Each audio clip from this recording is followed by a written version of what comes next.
Some point to 2 Samuel 12 and claim God sanctioned polygamy, but the passage says the opposite. David had committed adultery with Bathsheba and arranged her husband's death. Though David thought he had escaped judgment, the Lord sent Nathan to rebuke him. Nathan told a parable of a rich man who, instead of using his many flocks, stole a poor man's only lamb. When David condemned the man, Nathan replied, "You are the man."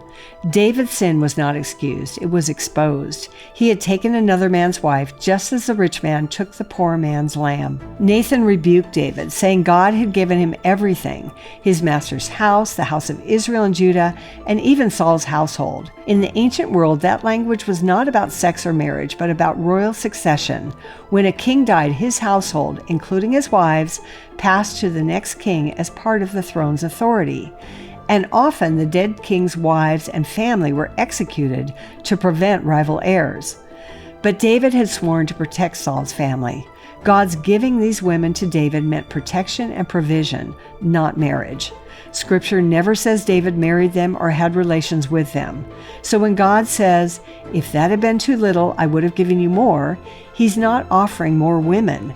Nathan's point is the opposite. David already had everything, power, protection, and privilege, and still chose to take what was not his. And remember, God had already warned Israel that a king must not multiply wives.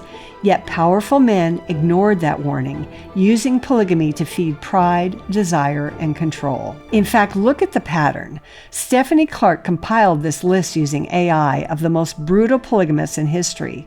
Rulers like Herod the Great, who ordered the killing of babies during Jesus' lifetime, fit a clear trend of having many wives. While not all polygamists are brutal rulers are often polygamists. But back to the point. Even if God had given Saul's wives to David as wives, which the text never says, do these verses command, recommend, or introduce eternal plural marriage? No. At most, it would show tolerance, not approval. And that's the real issue. Section 132 doesn't just tolerate polygamy, it commands it and promises eternal polygamy. And that puts it in direct conflict with the biblical pattern.